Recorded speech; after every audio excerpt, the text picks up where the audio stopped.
Assalamu alaikum wa rahmatullahi wa barakatuh. Much better, much better.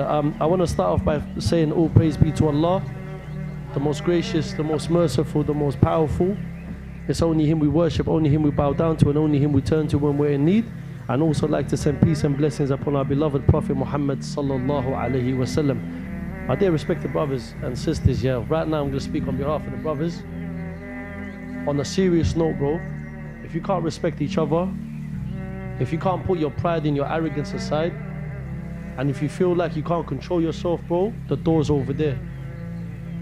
Allah don't need you to be here. I don't need you to be here, bro. Every single one of you could get up and walk away. That don't mean nothing to me, bro. We come here together under the one banner of La ilaha illallah. We put our differences aside. Brothers, mashallah, tabarakallah, we're big men, bro. And we're making mad noise in the masjid. Don't get me wrong. It's a good thing that a lot of the youth are here. But when it's time to pray, bro, you give respect to Allah subhanahu wa ta'ala. He comes first. Over your mother, your father, your brothers, your sisters, your girlfriend that you got laying around somewhere, I don't care. But you'll put your differences aside because Allahu Akbar is about to begin. So Allah comes first. So like I said to you, if anybody feels like, and I'm not even saying to you, Akhi, I'm a dusty guy, bro. I'm a waste man. I'm not telling you, my man thinks he's better than us. Nah, bro.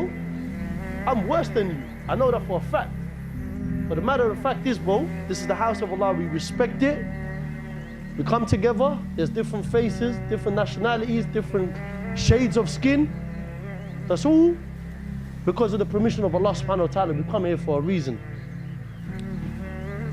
There's a few things I'm going to talk about during this lecture. And one of them being, as a lot of youngsters, especially the ages between 14, 15 and so on and so forth and up, are falling into. And that's haram relationship.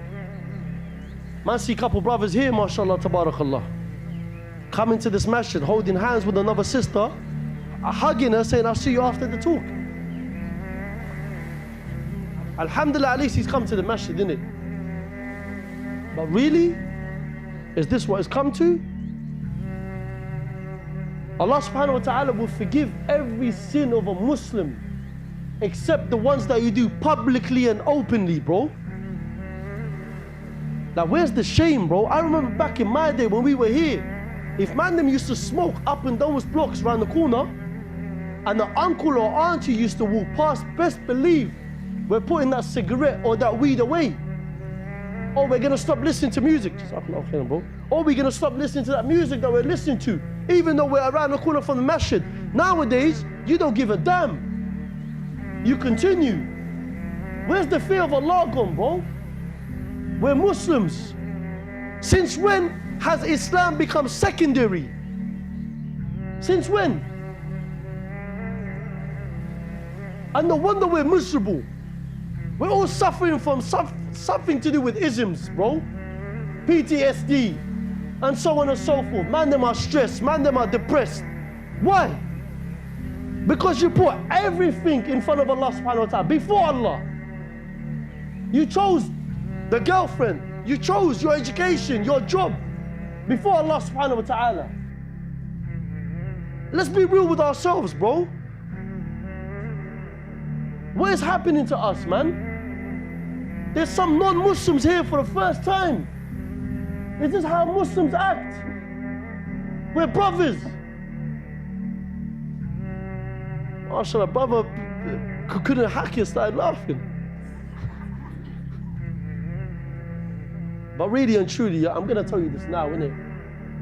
If you're sitting in front of or next to the brother that's sitting next to you, and that brother is the joke man of your circle, or that brother is the one that doesn't, remind you of Allah subhanahu wa ta'ala, and he drags you away from obeying Allah subhanahu wa ta'ala and obeying your parents, bro, start questioning your relationship with that guy, bro.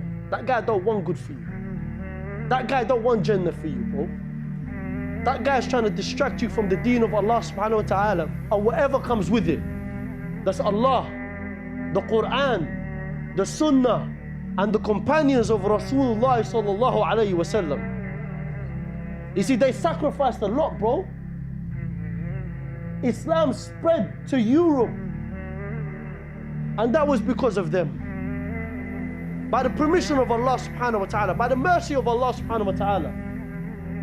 I've gone to places, and recently I was working on a project for the past 2 weeks, and I met a lot of people, and I met one guy that now decides to do therapy on behalf of someone that passed away at the age of 16, bro, and I'm wearing his wristband right now. And the wristband says, yeah, hashtag Andy's Man Club. Andy was a boy that was 16 years old, bro, that committed suicide. Non-Muslim. But I've got to give respect for him on this and this movement, this trend that is going by his name. And you know what that is? That is, he committed suicide because he was in a haram relationship, bro. He wasn't Muslim, but you know what I mean by haram relationship. All of us were in it once upon a time, whether we liked it or not. But how many of us are still in it, bro? The girl broke his heart. He couldn't hack it, so he took his own life. Some people from Leicester community contacted me knowing that I'm going to Leicester to do a talk with Abu Taymiyyah on the 2nd of July. A 15-year-old Muslim took his own life because the girl he was with decided to go and see another guy, bro. How many of us are still involved in that, bro? Islam completes, getting married completes half of your deen in Islam. If you're really going down that path or you feel like you're going to fall into what? Zina. The zina of the eyes. The zina of the hands, bro. How many of us see pornography?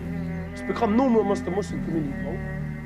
Some of the youngsters come to me, bro, after my talks, they pull me to the side. Akhi, I can't help it, but I'm addicted to pornography. Another guy, I'm addicted to smoking weed. I'm addicted to committing zina.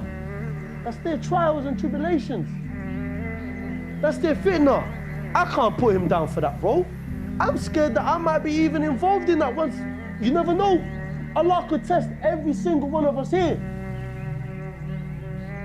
But nowadays, what's worse and what's coming, it's becoming quite disgusting and disturbing, is that Muslims are finding the faults of their Muslim brother. And you have the audacity to think that Allah gave you the green light, where Allah's not going to expose you and expose this nasty and the filth that you come up to, that you get up to behind closed doors, or what you do on the phone, or when your parents are calling you to pray your salah. What are you doing, bro? Akhi, I was once upon a time there. We pretend that we pray our prayers. Mom, Dad, Ayman, make sure you're praying. Salatul Maghrib has come. No worries, Mom. I'm being distracted. Shaitan's distracting me. The moment I hear footsteps coming up the stairs, what do? Straight away I get into sajda. Pretend that I've been praying already. Who am I fooling, bro? My parents? Or am I fooling Allah subhanahu wa ta'ala? Let me tell you this, my dear respected brothers and sisters, yeah? Islam is going to move forward with or without you. You don't like the rules that Allah subhanahu wa ta'ala has put in place? You don't like what the Prophet Muhammad sallallahu alayhi wa sallam done for you? You don't like what the companions had to sacrifice for you? You don't want to follow them? Don't leave Islam, bro. Islam is not a trend. And everybody's jumping on this bandwagon of trend. Back in my day, bro, we used to wear baggy clothes. Nowadays, man wears baggy clothes. Oh, look at that man's boot cut. Man's wearing boot cut jeans or trousers. When every man decided to jump on the bandwagon now, following the trend of what? Wearing tight clothes. Some man would look like they're wearing leggings, bro. Leggings. Why is your clothes so tight, bro? Am I lying though? Man, them are going with this trend, bro. Islamically, as a man, we're meant to wear baggy things. Not baggy things such as like, oh, you know what? We can still roll our trousers up. Wear it above your ankle. Since when is it okay for us to wear tight clothes, bro? And nowadays, it's become the opposite. The sisters are doing the opposite. They're wearing baggy clothes, but it's baggy jeans, baggy jumper, baggy tee. Where's your hijab gone? They think their hijab is just a headscarf. No, bro. Your hijab is everything, bro. Your character, your etiquette, how you speak. That's your hijab. On top of that, your abaya. And I don't know where it's come to, bro. Oh, you know what? The brother's getting too much now. He's getting onto us. I couldn't give a damn. Sisters nowadays, they're wearing abaya. Allahumma barik.